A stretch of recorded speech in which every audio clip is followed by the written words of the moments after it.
ओम श्री परमात्मने नमः। आज हम गीता के दूसरे अध्याय के 59वें श्लोक का अर्थ सहित श्रवण करेंगे। इस श्लोक में केवल इंद्रियों का विषयों से हट जाना ही स्थित प्रज्ञ का लक्षण नहीं है, इस बात को भगवान बताते हैं।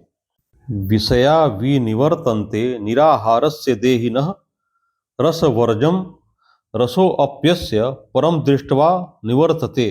अर्थात निराहारी इंद्रियों को विषयों से हटाने वाले मनुष्य के भी विषय तो निवृत्त हो जाते हैं, पर रस निवृत्त नहीं होता।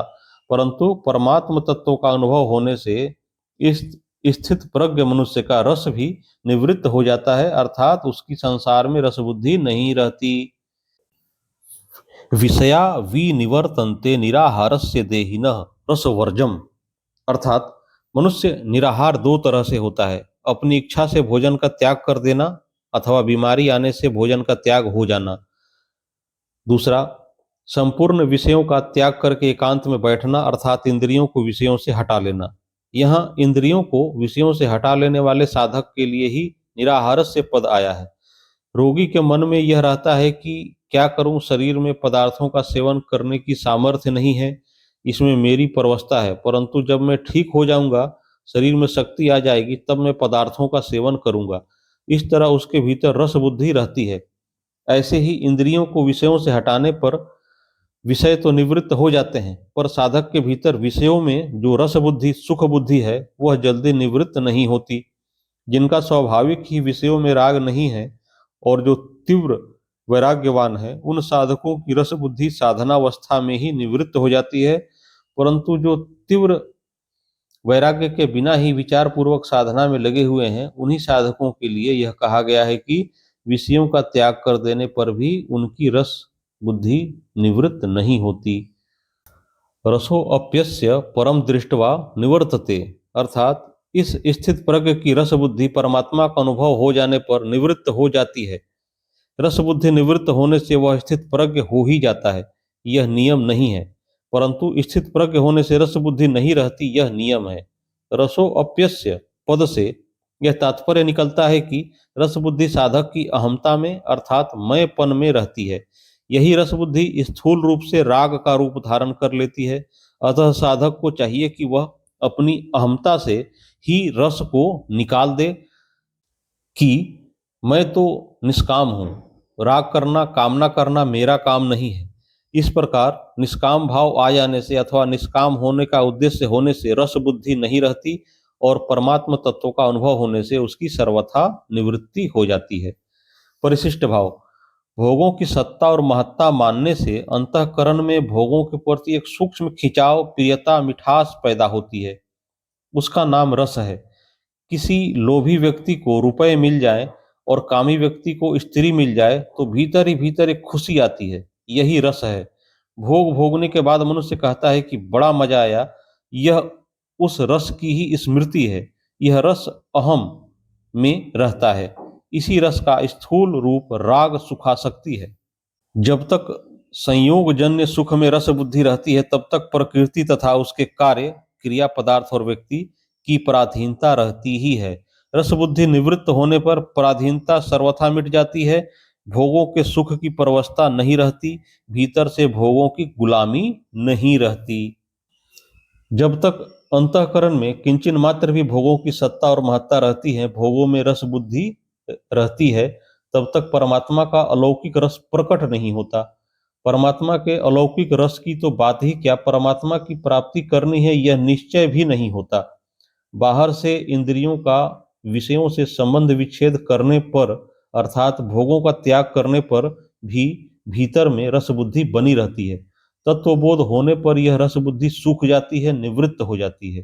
तात्पर्य है कि जब संसार से अपनी भिन्नता तथा परमात्मा से अपनी अभिन्नता का अनुभव हो जाता है, तब नाशवान अर्थात संयोग जन्य रस की निवृत्ति हो जाती है। नाशवान रस की निवृत्ति होने पर अविनाशी अखंड रस की जागृति हो जाती है। तत्वबोध होने पर तो रस सर्वथा निवृत्त हो ही जाता है, पर तत्वबोध होने से पहले भी उसकी उपेक्षा से, विचार से, सत्संग से, संत कृपा से रस निवृत्त हो सकता है। जिनकी रस बुद्धि निवृत्त हो चुकी है, ऐसे तत्वज्ञ महापुरुष के संग से भी रस निवृत्त हो सकता है। कर्मयोग, ज्ञान योग तथा भक्ति योग, तीनों साधनों से नाशवान रस की निवृत्ति हो जाती है।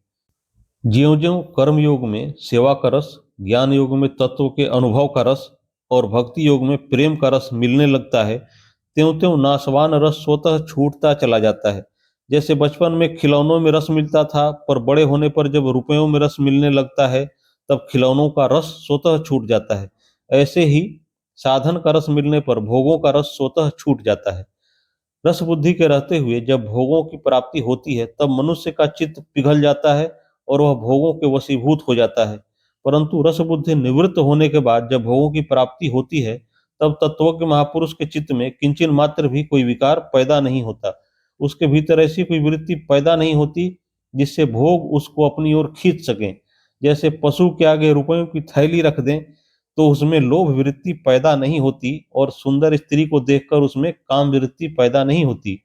पशु तो रुपयों को और स्त्री को जानता ही नहीं, पर तत्वज्ञ महापुरुष रुपयों को भी जानता है और स्त्री को भी। फिर भी उसमें लोभ वृत्ति और काम वृत्ति पैदा नहीं होती। जैसे हम अंगुली से शरीर के किसी अंग को खुजलाते हैं, तो खुजली मिटने पर अंगुली में कोई फर्क नहीं पड़ता, कोई विकृति नहीं आती। ऐसे ही इंद्रियों से विषयों का सेवन होने पर भी तत्वज्ञ के चित्त में कोई विकार नहीं आता, वह ज्यों का त्यों निर्विकार रहता है। कारण कि रस बुद्धि निवृत्त हो जाने से वह अपने सुख के लिए किसी विषय में प्रवृत्त होता ही नहीं। उसकी प्रत्येक प्रवृत्ति दूसरों के हित और सुख के लिए ही होती है। अपने सुख के लिए किया गया विषयों का चिंतन भी पतन करने वाला हो जाता है और अपने सुख के लिए न किया गया विषयों का सेवन भी बंधन कारक नहीं होता। नाशवान रस तात्कालिक होता है, अधिक देर नहीं ठहरता। स्त्री, रुपए आदि की प्राप्ति के समय जो रस आता है वह बाद में नहीं आता। भोजन के मिलने पर जो रस आता है वह प्रत्येक ग्रास में कम होते होते अंत में सर्वथा मिट जाता है और भोजन से अरुचि पैदा हो जाती है। परंतु अविनाशी रस कभी कम नहीं होता, प्रत्युत ज्यों का त्यों अखंड रहता है। नाशवान रस का भोग करने से परिणाम में जड़ता, अभाव, शोक, रोग, भय, उद्वेग आदि अनेक विकार पैदा होते हैं। इन विकारों से भोगी मनुष्य बच नहीं सकता, क्योंकि यह भोगों का अवश्यंभावी परिणाम है। इसलिए भगवान ने दुखों का दर्शन करने की बात कही है। दुख दोषानुदर्शनम। कामादि दोषों से मुक्त होने पर ही मनुष्य अपने कल्याण का आचरण करता है। नारायण नारायण नारायण। अगली वीडियो में हम गीता के क्रमशः श्लोकों का अर्थ सहित श्रवण करेंगे। कृपया इस चैनल को सब्सक्राइब कर लें ताकि कोई भी वीडियो मिस ना हो, और यदि वीडियो अच्छी लगी हो तो लाइक करना ना भूलें। जय श्री कृष्ण।